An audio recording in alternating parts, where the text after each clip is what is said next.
How you doing tonight? What's going on, everybody? What's going on, everybody? We will start the show in 1 minute, and we will be with you soon.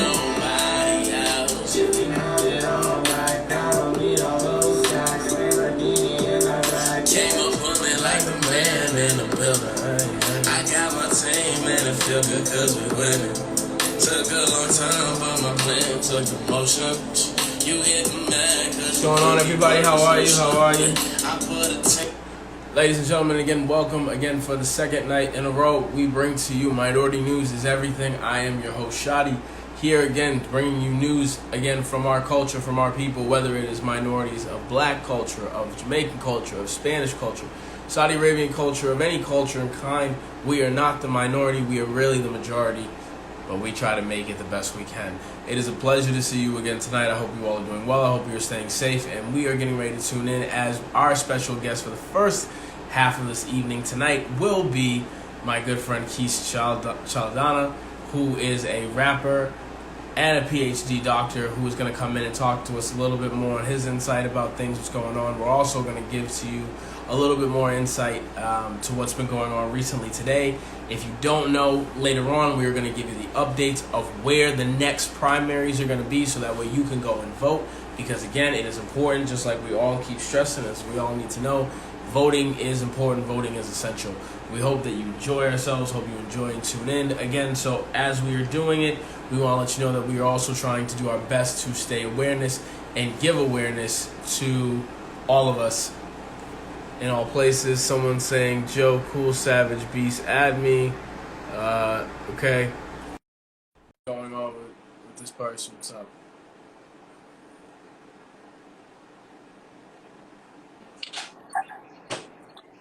Hello.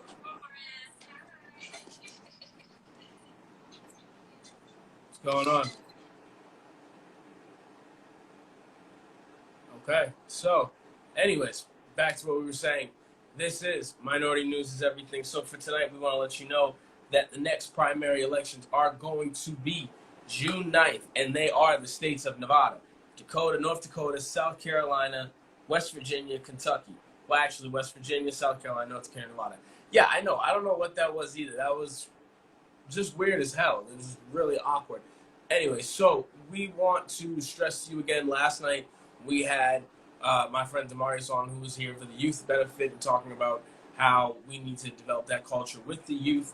For those of you that don't know, or those of you that are trying to keep updates and of that nature, not much has changed since yesterday, but we are hearing that the Trump shares letters of calling for a protest, peace to terrorists, and Keith is in the building, which means we are getting ready to start the live for the night. So I'm going to invite him in, get ready to tune in.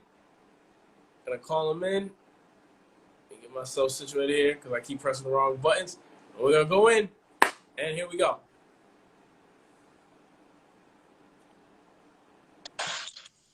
Hey, boss, what's going on? How you doing, brother? What's good, bro? What's good? What's good? What's good? Much, man. Thank you, appreciate it, man. You as well. Always good to see you, brother. Yeah, man. Yeah, man. Yeah, how you holding up over there? I mean, we in the kind of in the thick of things because, we in this New York metropolitan area, so it's really active. Everybody active. Everybody out, getting their voice heard. Everybody's demonstrating. Everybody's trying to play their part. Okay. So what has been going on in your region, in that area? Kind of give us a sense of what's been going on in that area and what you've been a part of. You know what I mean? The best things to talk about is your own experiences. So give us an insight of where you're coming from with this. Okay, so initially once everything happened, everybody's just kind of like watching, and trying to figure out exactly how to go about doing things. Social media is always what we look to, first. So you just saw like a lot of statements going out from local organizations. And then at the same time, you had community organizers, here in Jersey City, in Newark and New York City. And, people are just organizing and trying their best just to really flood the streets.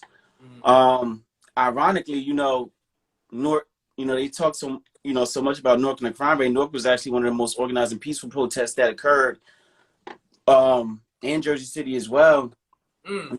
So we're seeing like, you know, the riots and stuff that is happening, you know, in New York City, and you know, it's a lot of people that's, you know, expressing themselves. So, you know, but right now we've seen a consistent schedule of demonstrations. I can tell you that there's pretty much one every day in the northern New Jersey area.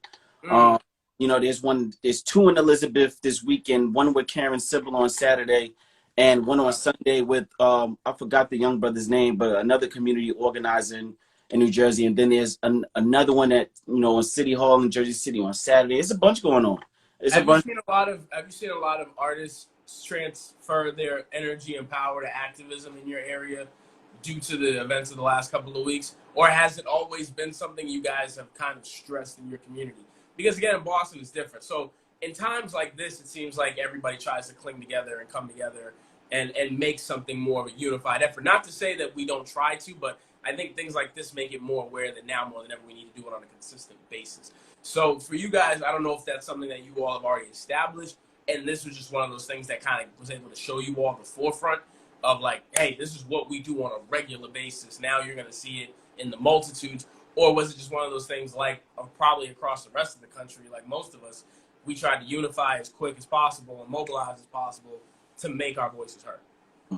I mean, with, you know, with me and, you know, my background, it's funny because I never really pay for myself a lot of attention to, you know, my shift in focus of my artistry and expression, because, you know, I've always tried to, you know, align social awareness with all of my artistry. So, Mm. you know, as about, you know, just being, you know, from the hood and going to college and starting to understand, you know, the way, you know, systematic racism is set up, you know, Mm-hmm. going to masters and going to get a doctorate. You know, I have a doctorate in social work, and, you know, social work is Mm. like, you know, all the underserved communities, and, you know, all the different theories revolved around, you know, trying to uplift the well-being of, you know, disenfranchised, you know, people. So I've always just kind of just done it naturally. Mm. And coming back to my community and, you know, continuing to see, you know, the disservice and, you know, the withouts that still exist, the people that I have around me, you know, they're pretty much, you know, of the same cloth to where they care about what's going on as well. Mm-hmm. So, you know, a couple of the homies that you know, were able to see when we connected out in Boston, Yeah. you know, those are kind-hearted dudes, and those are people who, you know, have, you know, um, sort of the same perspective, you Mm. know, especially like just being a black man. Like, you know, I feel as if because of the lane that we're in, and, you know, wearing this skin and, you know, trying your best to inspire people, you somewhat have a duty, you Yeah. know, make sure that these circumstances don't go unnoticed or unexpressed. You have a duty to actually say something about it. Mm. You feel me? So Yeah. have you know, I've naturally done it, Mm. but I would expect that everybody would have to have, you know, in this field, you know, some type of alignment or some type of plan put in place where, you know, they show that they're involved in what's going on as well. Mm. Okay, so you talked a little bit about, you know, your degree and your background in social work. Um, and obviously you're a little bit older than me, so you can give a little bit more insight on this. How, as you have such a unique perspective, being an artist and being a doctor, and Mm. especially being a black male doctor who is an artist, I'm very interested and curious to hear kind of your perspective on the last week and a half, and also the verdict that we heard that they're going to get charged. Not that they're sentencing them, but that they're getting charged. I'm interested because you're somebody who's always worked to collaborate with the system to create better change as Mm. opposed to trying to work outside of it. So I'm Mm. very interested to see, you know, and get your opinion and your thoughts on this, because it has been such a traumatic and hectic last couple of weeks. Okay, so twofold. My background in social work, you know, I'm from Jersey, but, you know, for my last two degrees, my advanced degrees, I was in Baltimore, Maryland at Morgan State University. Um, Baltimore, Maryland is a very unique place. I was actually pursuing my doctorate at the time when the Baltimore riots happened, you know, so there was just a Wow. lot of information, a lot of things to learn, a lot of experiences, you know, that I can say I was a part of to learn about, you know, what that really feels like. And it was probably maybe my third or fourth, maybe my third year living in Baltimore at the time. And, you know, at that point, 3 years of being in the same space, you start to feel, you know, somewhat of, you know, this is your second home. You start to learn the ropes. You start to get a sense of belonging and a feel within the community. And it was really a lot, you know, to learn, a lot to grasp. For most people who don't know, when you get a master's in social work, the obligation, or what makes it unique, is that you have to do an internship. So it's kind of like when you're getting like a medical degree, or when you're trying to be a nurse, or like a medical doctor, like you have to go do clinicals. So for social work, you have to actually go act as a social worker, you know, to be able to show that you're good with working with vulnerable populations. You know, we can't send you here to work with people who are suffering from substance abuse or have, like, you know, sexual abuse history, right? If you're not going to be able to do that under like very direct supervision. Right. So I was lucky enough to be placed at the Baltimore City Office of the Public Defender. Okay. And while I was there, my job was to be able to assist with getting people out of jail by being able to do a thorough assessment of their history, finding out, you know, what were some of the things that kind of that they didn't have in their lives, what were some of the things that steered them down the path of whatever the crime was, and using that as a way to lobby to the judge to get them released. Okay. So I did that for 2 years. They actually ended up hiring me, and then I was working with lifers to get them out of prison for things that have been for things that happened during the 70s and the 80s. And we got like 150 people out of prison. And, you know, like 50, 60, 70 years old, and they're just happy to be back. So, you know, law enforcement, all of that stuff, you know, that's my bag. You know, when it comes to, you know, figuring out how we can change some of these policies, whether it be sentencing policies, helping with like transition from prison back to the community, you know, that's my bag. So, you know, when it comes to that, you know, I'm very familiar. So I'm curious, because you just, you know, gave such an elaborate and great intake on that. Would you suggest that going forward that we try to make that something on a national scale now with everything that's been going on? Because, you know, obviously you saw the importance that was there, and you guys were able to make a good amount of change. Like 150 people is an incredible number. You know what I mean? Win, lose, or small, whatever region, wherever it's come from, the fact you get 150 people out of that system is incredible. So would you recommend that on a more national scale, or would you recommend it at the state level, which you've done? Because do you feel like, I'm curious to know, I think maybe it would make more of a difference if we had it at a state level and then we brought it to a federal level, just so we can see how it works. But you understand a little bit better that side than I do, so I'm really interested in your take on that. I mean, I've never even really thought about it like that. So I'm actually glad that you know, posed that question, because, I mean, if you look at it, you know, living here in New Jersey, living here in the greater New York area, you know, living in Baltimore, you know, these are areas that were, you know, heavily ridden with underserved populations, high levels of poverty, high levels of crime. Okay. You know, so it's easy for, you know, a system to start to focus its attention to, all right, you know, we have to focus on crime. We have to focus on bringing these numbers down, right? And, you know, there's going to be people that fall through the cracks, and there's going to be people that aren't well equipped, you know, to be able to go about the process of protecting public safety, you know, so they get lazy. You know, it's like the person that, you know, works at as a cashier, and for so many years he don't have, you know, the right people looking at him, the right supervision. He starts scaling back, and, you know, he's shorting a dollar here and then, and then 20 years later, you find shorted like, you know, $5,000 over the course of 20 years. You know, it don't sound like it at the beginning, but eventually you start to see, well, it adds up. It adds up, and it adds up. It goes. Yeah. And if you're doing it, how many other people are doing it? Yeah, right. You are just a minuscule scale of how many other people are probably doing it on a larger basis. That's a great point. Yeah. So I would say, you know, you really have to examine it at the state level and really what those problems are. You know, because, I mean, if we look at, let's say, South Dakota, you know, the way that they look at crime and the way that they look at handling crime, I would guarantee is totally different from what you look at, you know, in Boston, and you look at, I mean, Massachusetts, New York, or New Jersey, you know, or Maryland. You know, it has to be totally different, because the they don't, number one, don't have as many people. Yeah. You know? And, you know, I'm pretty sure that, you know, per 100,000, they may not have the same type of issues that we may be faced with in some of these communities, you know, just because of the regional differences. This is true. Very much so. So I would say handling it at a state level is probably best. Because at the end of the day, you also have to look at historically, you know, how the system was created for that state. You know, what do you already have in place and what needs to be undone? Okay. So with that being in mind, you know, you have True and Living, you know, and I want you to elaborate more so on what your organization does. And I wanted you to just kind of shed light a little bit more, you know, now in regards to what has happened.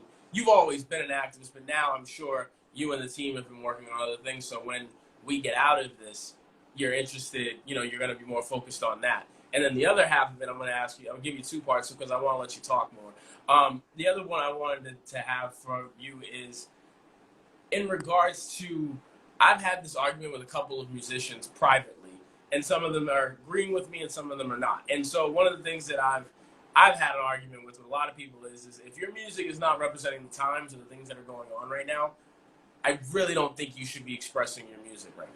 Like, it just, as far as like, and if you're not a minority, I understand it by all means. And if you have a label and you got rules, we're not talking to you.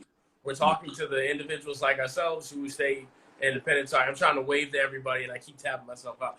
But we're, you know what I mean? Instead of having that conversation, I really want to hear what you think about that, because I have my own opinion on it. I just don't think right now, as a black man in America, the best thing for me to do is to give you a record about 50s and 20s and 100s. You don't need that right now. We need conversation. So I'm interested to hear your part on that, and I'm also interested to hear your part on the beginning statement that I had for you in regards to what you and the True and Living company are going to do going forward.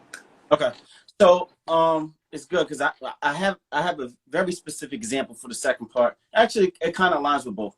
So, okay, you know, with the company that I co-own, True and Living LLC, we're, you know, a production company. We're pretty much, you know, if you have an idea, you know, whether you're a rapper, singer, whether you're a producer, whether you're a, you know, a painter, right? If you have an idea, we just help you try to put that together, you know, using like a project management model. And really just trying to be that machine to help, you know, bring that into fruition, you know, and helping to, you know, be those hands to get people to go about their goals.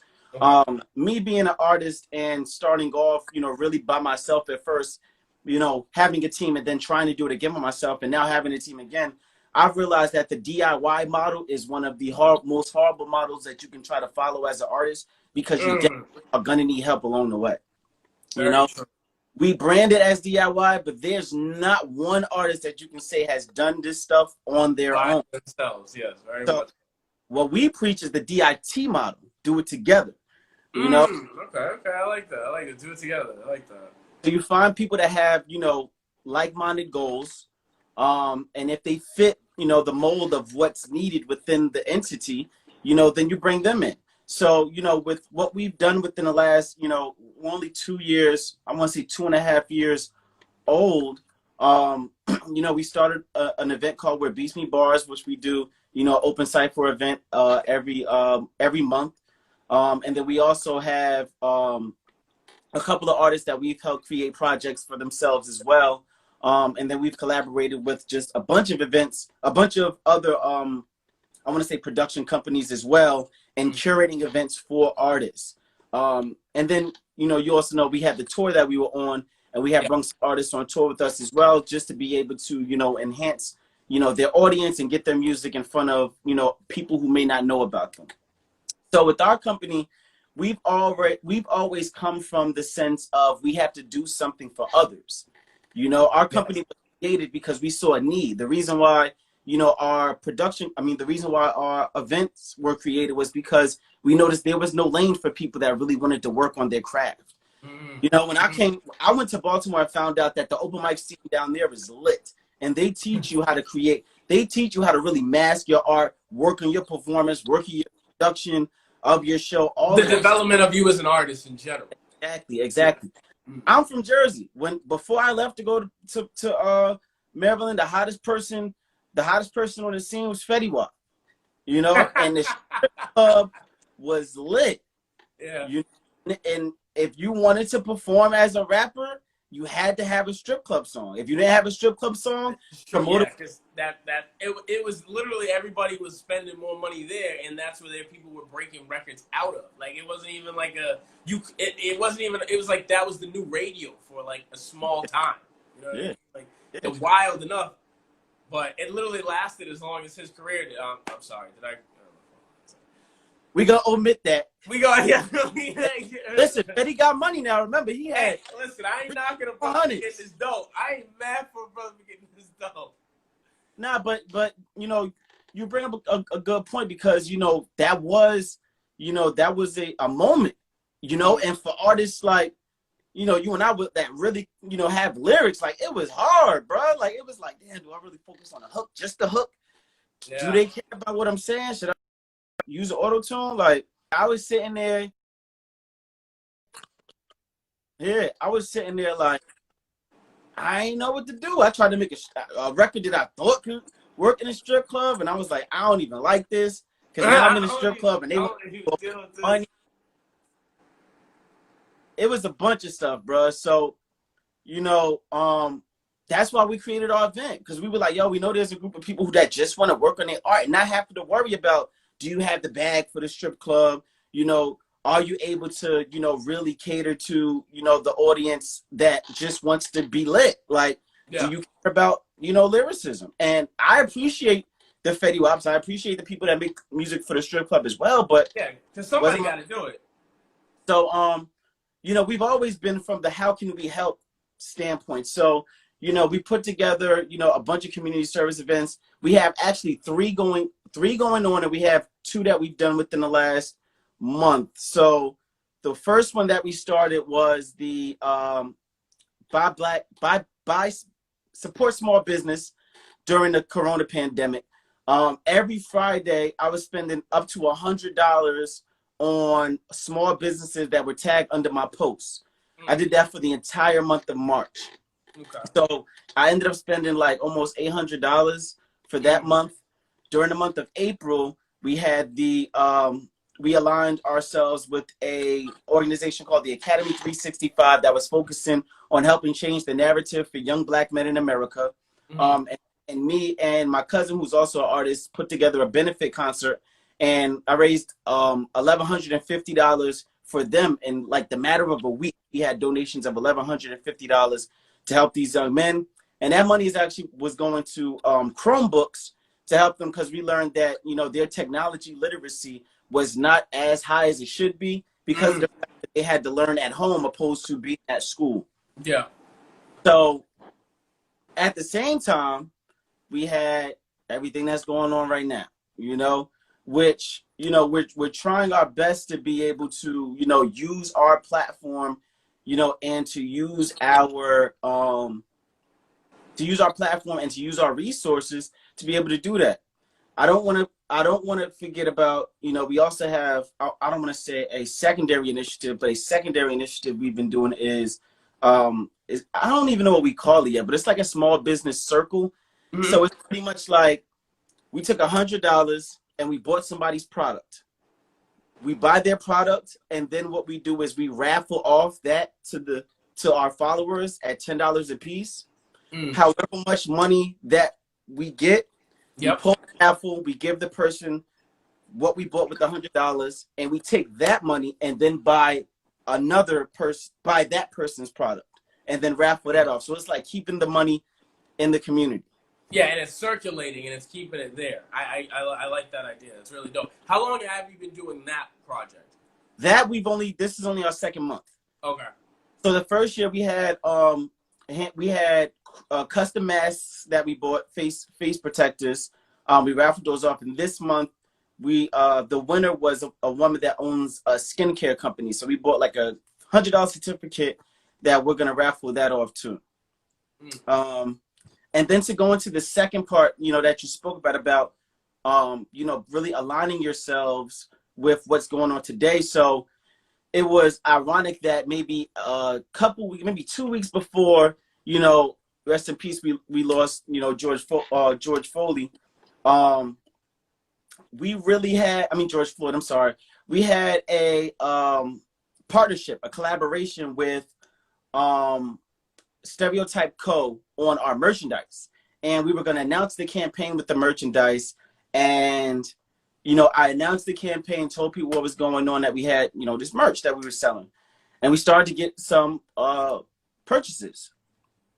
And I was going to put out another email, you know, the next week about, you know, just talking about the merch, what it meant to us, and, you know, why we did it. And I thought to myself, you know what? I don't really need this shirt money. Here's your thoughts. So, okay, cool. I don't really need this shirt money. So what I did was I said, you know what? I'm going to, whatever money I make from these shirts, this merchandise, I'm going to donate it to one of these charitable organizations.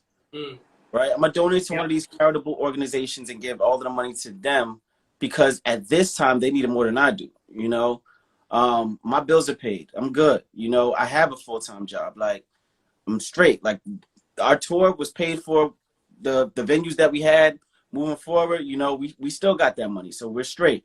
And even with that, you know, I've seen artists that have continued, you know, business as usual. And I guess I'm not mad at anybody that wants to continue business as usual.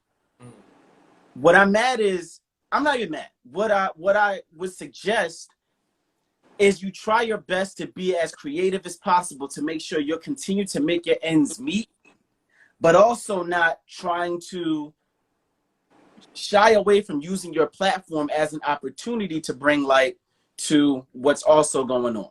Okay. So when we had that Tuesday, that the blackout situation, that was actually the day that I was gonna post that I was donating these shirts. So I woke up, and when they said black everything out, I said, all right, well, I can't do it today, you know, because this is what we're doing. But as I continue to do that, I have some people in my circle that reached out to me and said, yo, what are you doing? I was like, we blacking stuff out, right? They're like, nah, like, first of all, we come to you for knowledge. You need to be smarter than that. I'm halfway asleep. So I'm just like looking, like, all right, wake back up. All right, let's get to business. And they informed me, yo, this is not what we're supposed to be doing. This is what it is. So I seen the message from the founder, and I was like, oh, all right, well, shit, well, let me keep this up, but let me continue with what I wanted to do, because while everybody feels the need or feels inspired to make a change, let's try to get this money, you know, so we can try to give these organizations some relief. And it was two. It was the George Floyd Memorial Fund, and it was the New Jersey Social Justice Institute. They focus on law enforcement, you know, and really, you know, policing the police and building better policies. And, you know, I got one message that said that they felt that I was making it about me. And initially I was offended, you know, and went defensive mode. Like, yo, like, that ain't even my bag. Like, I'm trying to my platform. Human nature. Yeah. I'm trying to use my platform to be able to, like, shed light on this and help, not so much be I care about me. You know what I mean? You use it the best you can to get it off of you. Yeah. And I was upset, you know, and I had to process those feelings, you know, as an artist, to say it's really okay for people to feel like that, you know? It's about what your intentions are. You know, what are your intentions? Because at the end of the day, everybody's gonna have an opinion. Yeah. Right? But what is your duty? You know, what do you feel is your duty, and how are you giving back? You know? Like, look at, you know, Jay-Z for an example. You know, you have people who criticize, well, why isn't his voice louder? You know, why isn't he donating money? We don't know. We ain't this man accountant. We don't know what right. You don't know what he's doing right now. Yeah. You know, like, maybe he don't care about PR and he just want to do the work.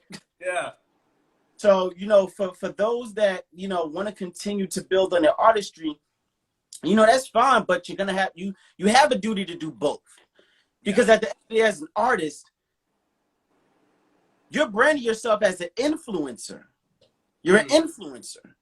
So when it comes to some of these issues, you have influence over people. People come to you for something. People come to hear your voice. People come to see the latest trends. People come to hear some new music or get your thoughts on something. You have people who come to you just to hear what you have to say. And when they come to you and ask, hey, what's up with this? You need to have something prepared. And you need to have something that's genuine. Yep, I agree with that wholeheartedly.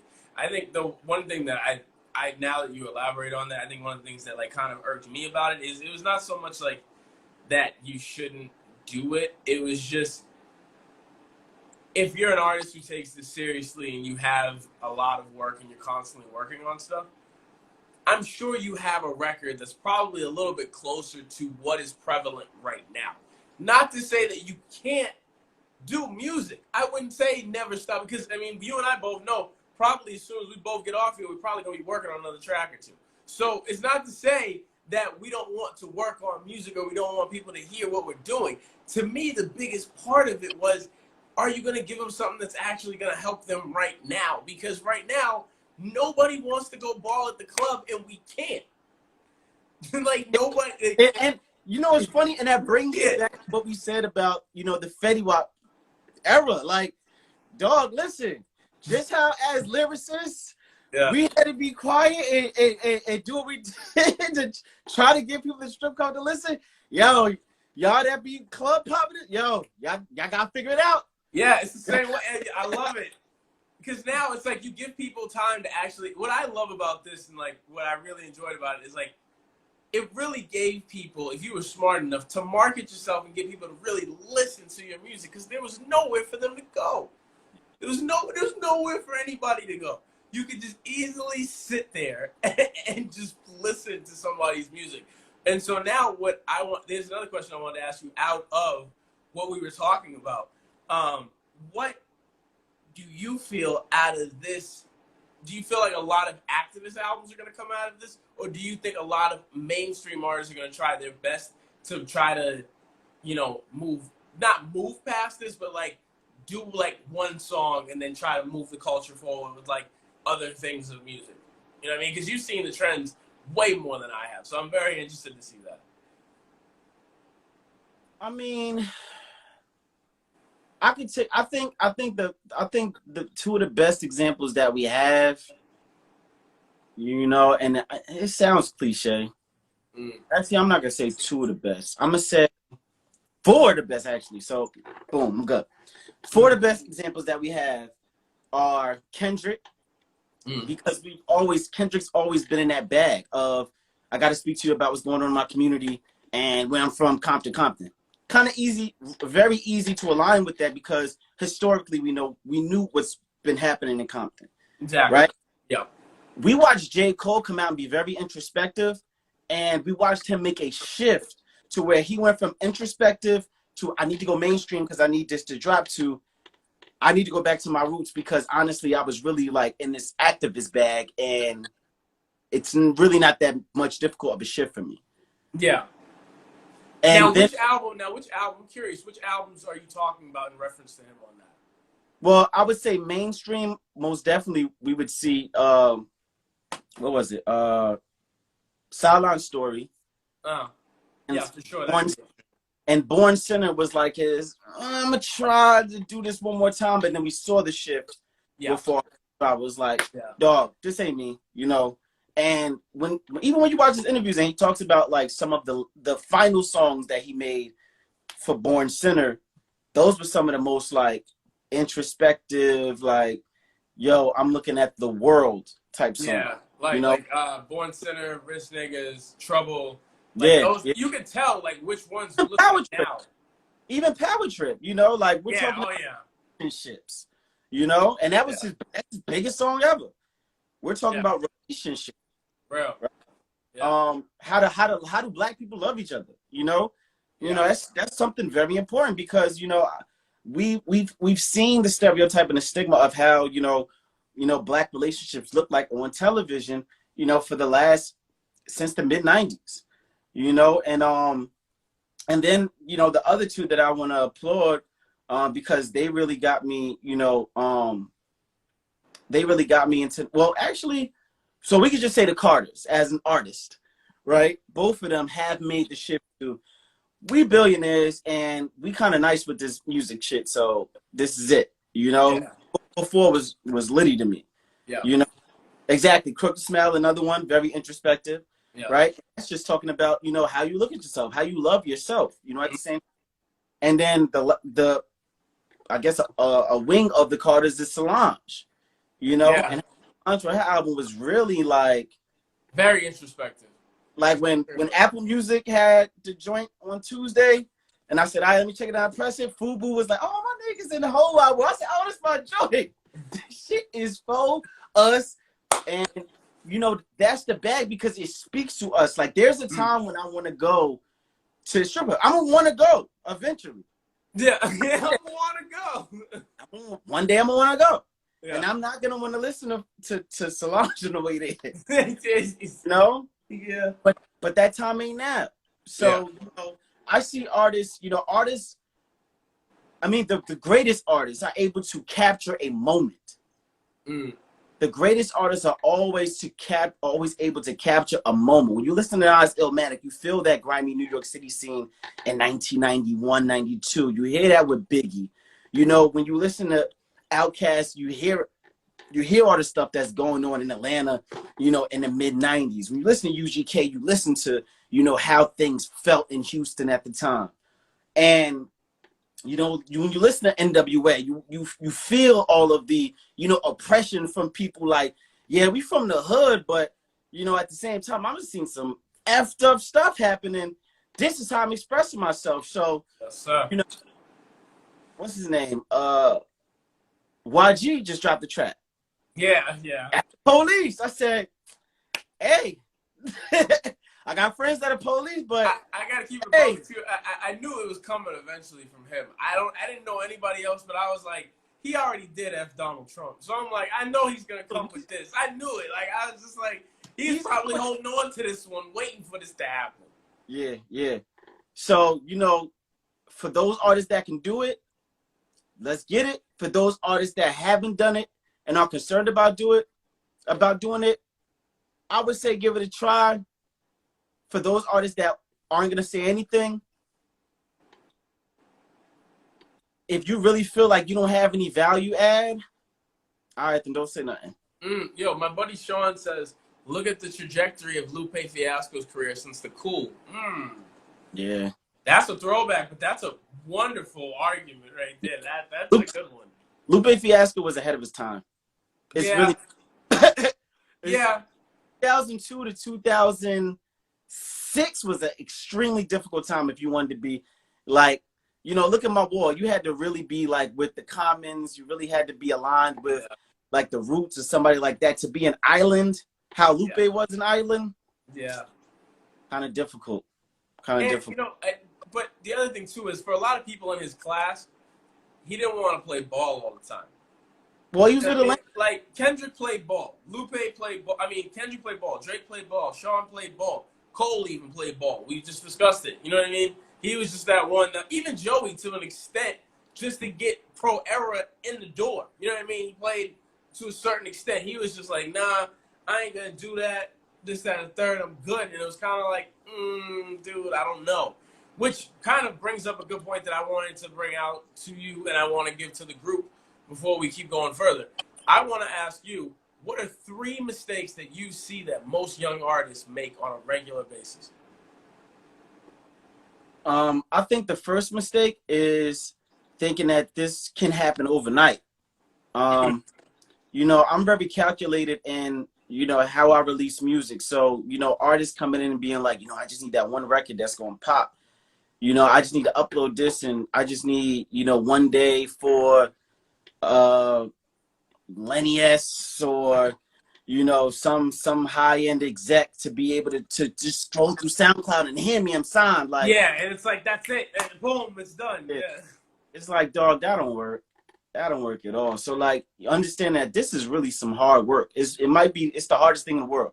You know, it's harder than your 9 to 5 until you really, really make it. Real talk. Talk about it, man.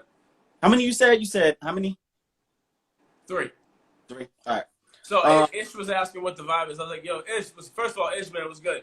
Second of all, we were talking about what are 3 things that you see that most artists make as a common mistake in their careers. We're asking the group as well. If you're in this live chat, please give us your thoughts in the comments. We're interested to talk to you as well. But continue, please.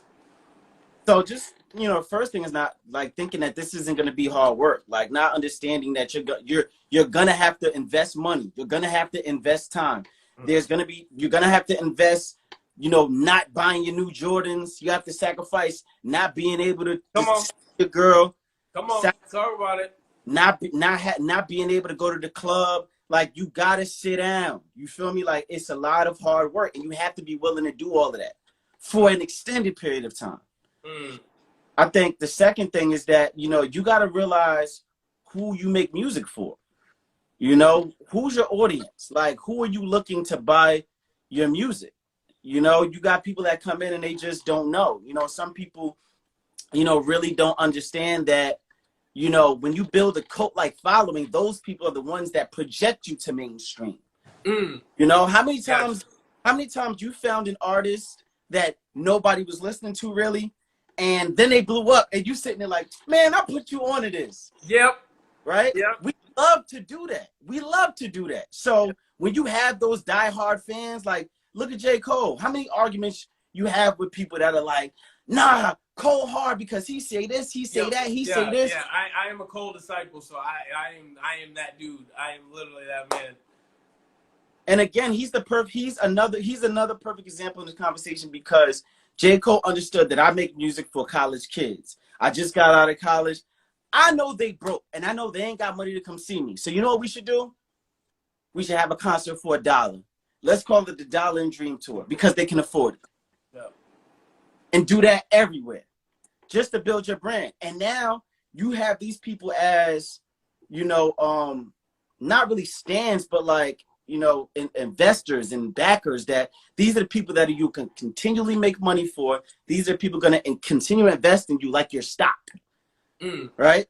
Yep. And then once you do that, now, you know, you can sit there, and these are the people that really matter most. Right? So when you sit there and you then find out, you know, what you should do and what type of shifts you should make in your music, I'm gonna listen to these people first, I'm gonna listen to myself, and then I'm pushing forward. And I think the last thing is, you know, I think the last mistake, if I had to pick one more, would be understanding that you're going to be judged a lot by others.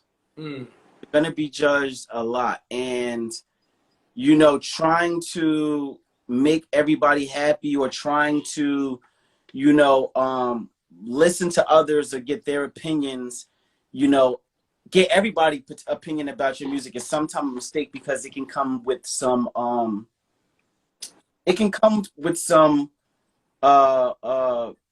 what do you call it? Not perseverance. It can where you feel vulnerable. It comes to a point where you feel vulnerable, you feel attacked, you get defensive, because your art is your baby. You know, it's precious to you. Very much so. You know, you can start to feel discouraged. You can start to feel discouraged, you know, that maybe this isn't for you because you let the wrong person into your art, you know?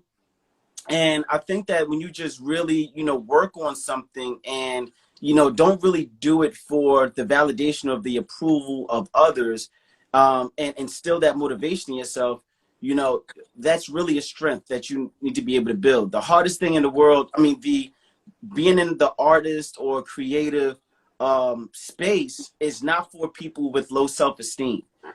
You know, not at all, and not for the faint of heart either. Yeah, because you're gonna be told some stuff. You're gonna have one person that say, "Yo, I love this track." You got one person gonna be like, "What the fuck were you thinking making this? What is this?" Yeah, like it that could fluctuate throughout your whole day, throughout your whole week. It does not matter, and you know, like we were talking about, it doesn't do it. So did you go through all 3? Because you had a topic on the first one that I really want to go back on and ask you a good question on. Okay, so the first one you're talking about, it's like your baby, it's like a relationship. And like sometimes you can't take your girl and stuff out. My question to you is, as an artist who's trying to establish themselves, should you be looking for a relationship? Because 9 times out of 10, you're gonna get yelled at because you're at the studio or you're here or you're there, and that time is supposed to be spent with them. So it's like, if you're smart enough at this point, between the ages of 27 and 33, 35, if you understand that and you get that at this point, do you want to put yourself through that just to have companionship? Or are some of us just to that point where we need that in order to feel some type of vibe, you know?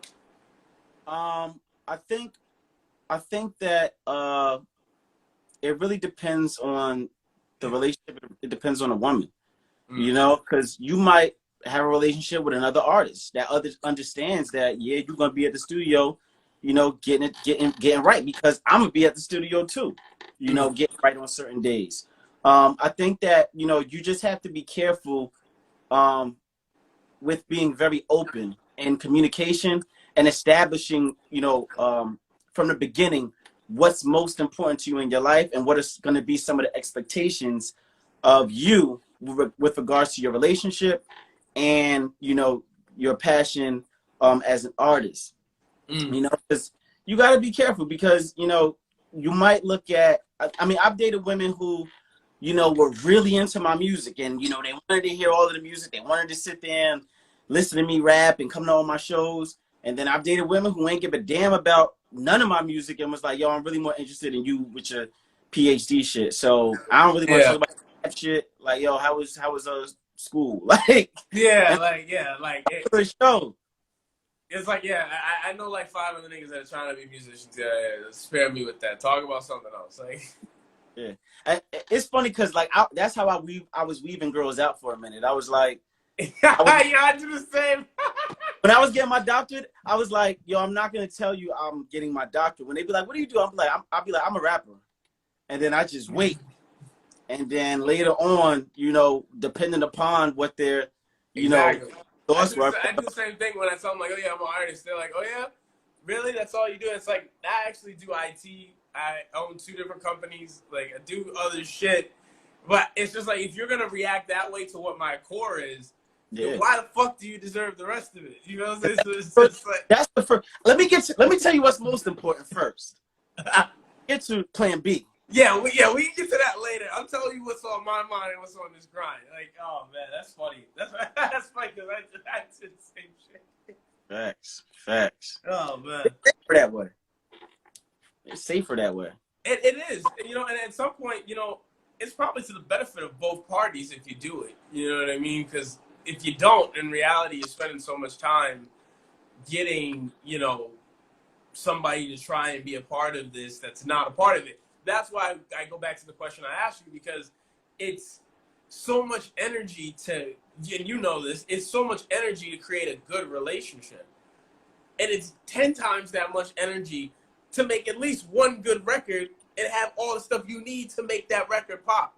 So it's like, can you really split? I mean, and some of us, some men are just superhuman. Some of us women are just superhuman. They can do it all. God bless you all, because I'm still learning. I'm still a Padawan. I don't understand that yet. But you know what I mean? Like, how is that? Just kind of like talk a little bit more on that. Which part again? Say it again. So basically, when we're talking about like how you have somebody who you're spending a lot of time and energy in a relationship, just as much as you spend time on your records and putting the record out and the marketing of your records on. So it's very hard to split. Oh, the balance. Okay. The balance, unless you really are, both of you are that dedicated. You know what I mean? My thing is, it's always a partnership. It's never a solo thing. And so I feel like a lot of times as artists, and maybe it's just me because of the artist people that I've seen, a lot of them are spent being their own person, their headliner, and then they have to entertain their significant other. Because they're like, well, you spent all this time, you know, entertaining the whole world and doing all of this. You should entertain me. We should do something. Yeah. It's funny because, you know, I read all the time. I read a bunch of self-improvement books, like all the time.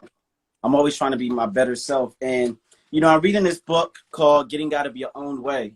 You know, and it's funny because I was just reading this chapter maybe around 7 o'clock, and, you know, it was called Trying to Take Care of Everybody. You know?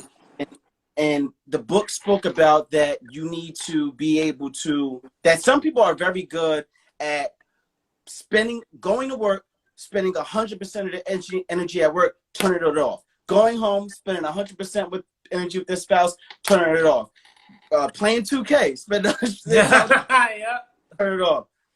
The recommendation is the main point about it is to whatever or how much time that you're spending with whoever or whatever you're dedicating your time to make sure that the importance is seen and using, your words, the way you communicate, your energy and your presence to show that right now you're in tune with that.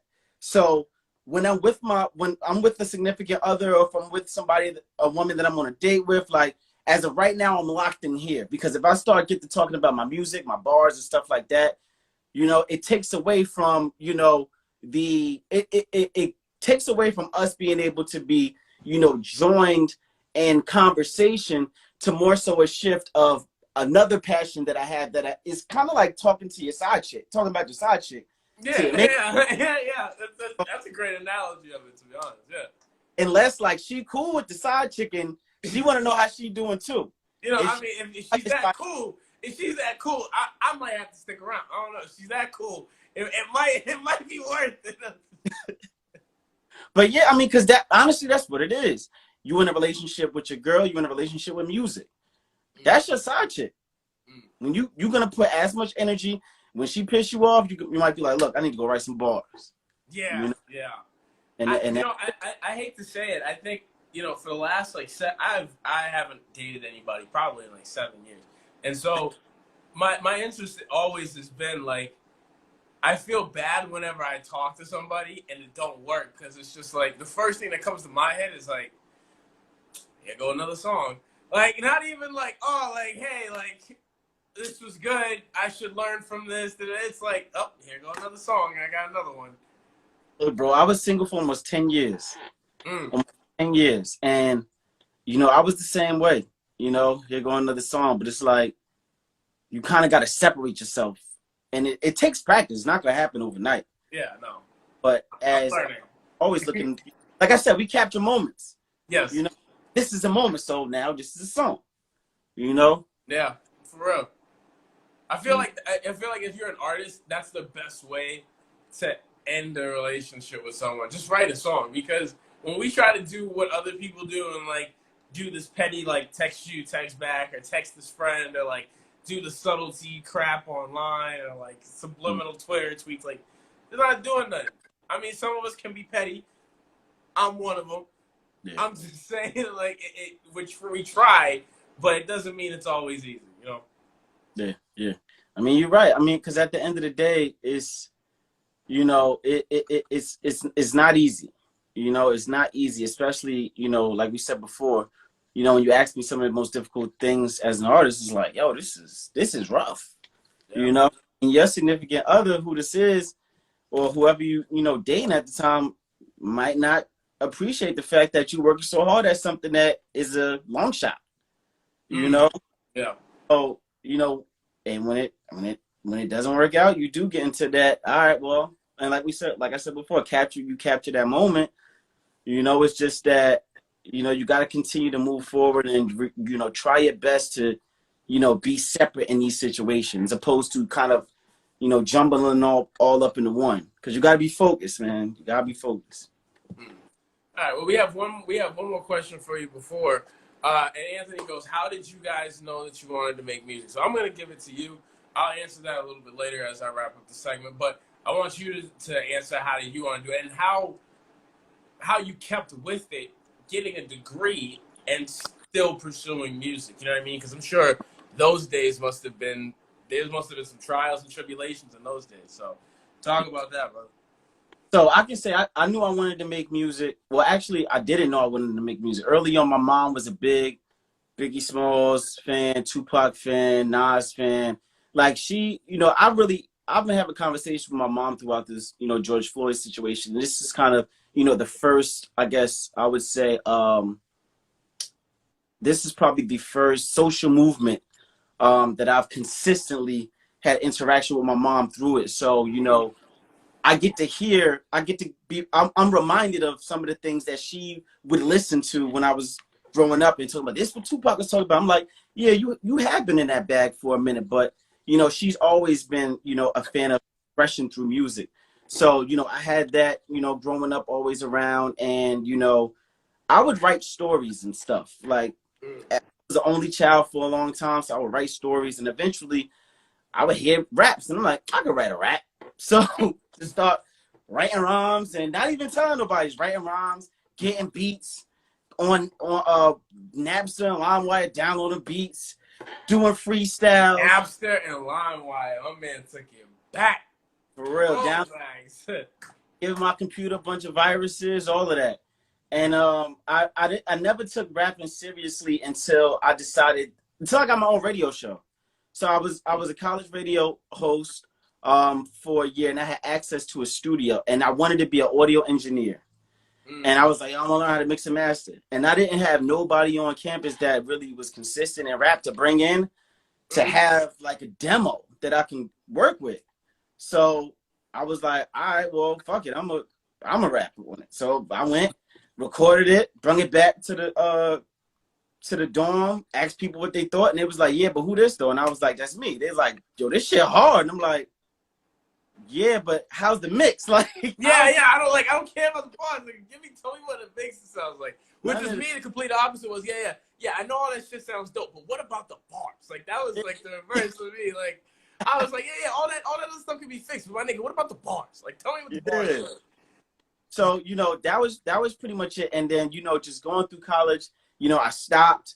When I went to get my master's 2 years later, one day I just kind of sat there and was like, you know, I'm really getting this master's. I'm really not going to make any bread. I'm going to make an impact, but it's really, you know, it's important the work that I'm doing, but I feel like I can make an impact across multitudes of people opposed to just groups of people, because I saw how I was helping some of the individuals, like people I was getting out of prison, stuff like that. I was like, I know I can maximize this at a higher level. So I looked at the music as being, you know, another tool, you know, and another resource that I could use, number one, to express myself. And it felt good to be able to inspire people and say, yo, I heard that one song and that really had me think. Once people started doing that and saying, oh, this had me thinking about like how I need to change my life, and, you know, how I also came from the hood. And, you know, I think about, you know, when I saw my friend get shot, and I think about, you know, when my sister was on drugs. Once I started seeing people start to like, you know, think about their own traumas and start to work on those in their adult lives, I was like, yeah, I got to keep doing this, because I have to be a voice for people that, you know, are afraid to speak, you know, and inspire them to do so. All right, so down to the last 2 minutes. So, boss, I want you to give some final words, and then we'll close it up and wrap it up for this segment. Okay. So again, my name is Keith Chandler. Follow me on all, you know, social streaming platforms. They call me the Dr. Rapper with a PhD. Got an album out called Coffee and Chemtrails, and also merchandise. Check the link in my bio for more information. Shadi, I appreciate you, man. Thank you for having me on this platform, and keep up the good work, brother. Thank you, man. It was a pleasure. It was an honor. Thank you so much for having me. Come on. All right. All right, ladies and gentlemen, we are going to flip off for a minute, and then we'll be back on again for the next segment. You know that we come back on for another segment afterwards for 10:30, which is our second hour. We want to wrap up this segment with thanking Keith Chandler so much for coming on. We want to let you guys know that here at M.N.I.E, we want you to know that you are not only just an artist, you're not only just a musician, you're not only just a human being, you're somebody with a voice and an opportunity to change. And we hope that the conversation that we continue to have here and the conversations that you all continue to have with yourself is better off. A wise man that I lost 2 years ago today used to tell me that only when you go through, sometimes God doesn't teach you how to get out of it. Sometimes he teaches you how to go through it. And I think this is one of those times in our lives where God is teaching us how to go through it instead of getting out of it. God bless you. Heaven smile upon you. And we'll be back for hour 2 in a minute.